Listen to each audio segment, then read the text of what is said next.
2024년 1월 3일 수요일 조선일보에 게재된 내용입니다. 정희원의 늙기의 기술, 서울 아산병원 노년내과 교수. 2023년은 저출산과 관련된 이슈로 우리 사회가 더 빠르게 암울한 미래를 향하고 있다는 수많은 보도가 주요 언론의 메인을 1년 내내 장식한 해였다. 수많은 기획 다큐멘터리에서 저출산과 고령화를 다루었고 각계의 전문가들이 출연해 내뱉는 이야기들은 대부분 비슷했다. 약속이라도 한 듯 다큐멘터리들은 출산율 제고에 성공한 다른 나라의 사례들을 보여주며 이와 대조되는 우리나라는 정해져 있는 어두운 미래로 더 빠르게 다가가고 있다는 허망한 결론과 함께 끝났다.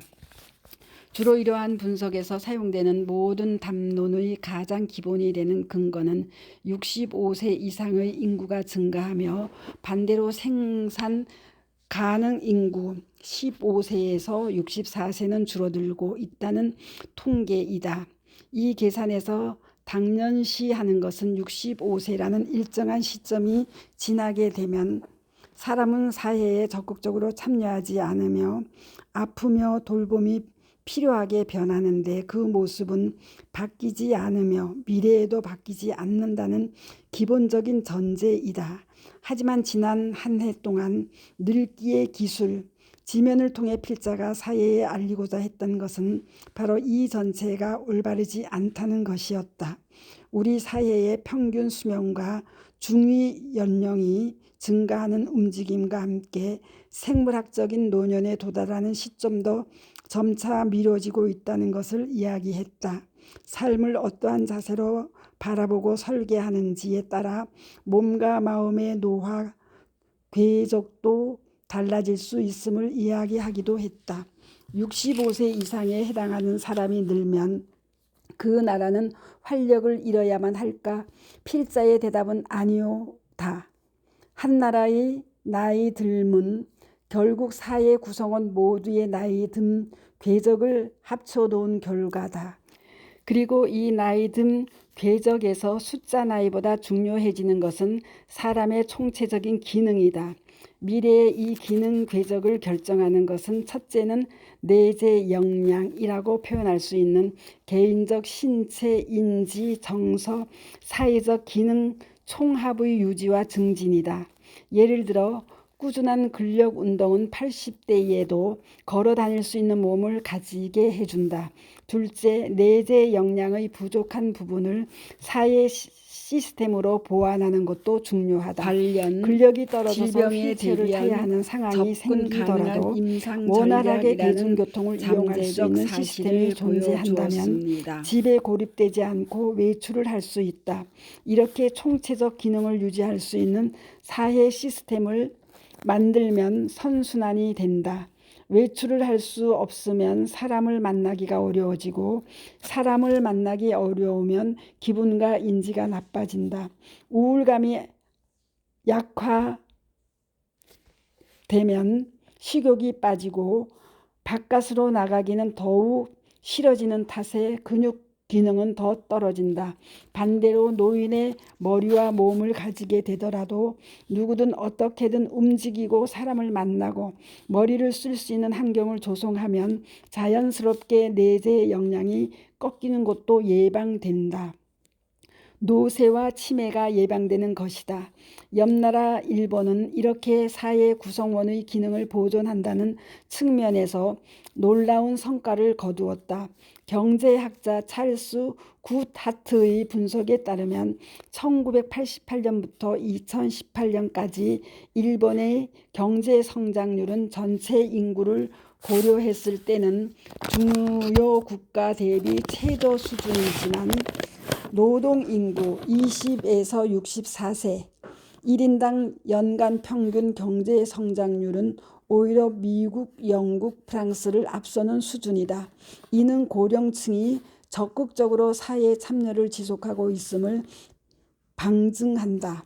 실제로 지난 20년간 일본은 고령층이 꾸준히 일할 수 있는 사회를 추구함과 동시에 후기 고령자 75세 이상의 신체 인지 기능 보존을 위한 지역사회의 돌봄 예방 체계를 구축하고 돌봄 요구의 발생을 예방하기 위해 의료복지를 연계하는 등의 노력을 지속해 왔다.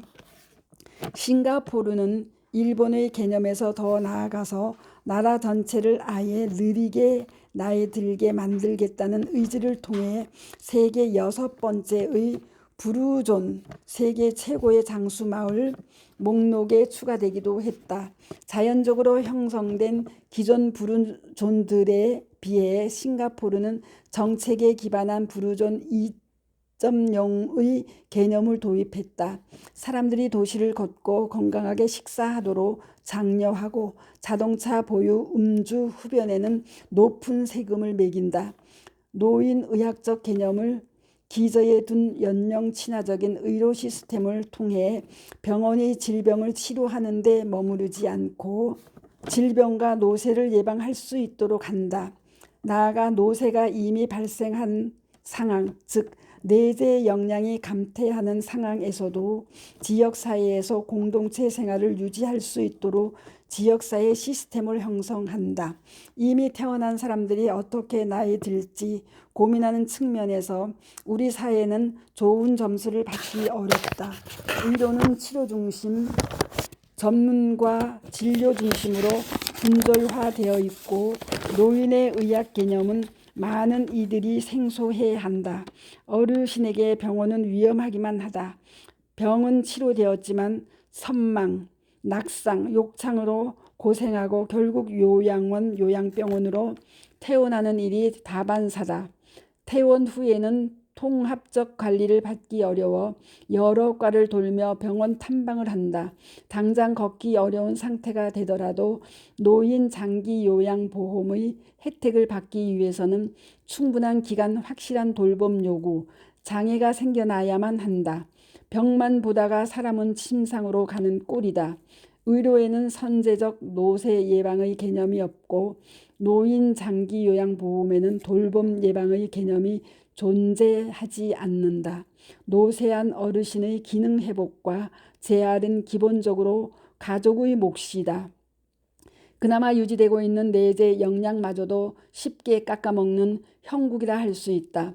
노쇠가 있으면 10년 뒤 노인 장기 요양보험 서비스가 필요할 가능성이 10배 높고 반대로 선제적인 노인의학적 건강관리 서비스 제공은 요양시설에 입소하거나 사망할 가능성을 현저히 줄인다.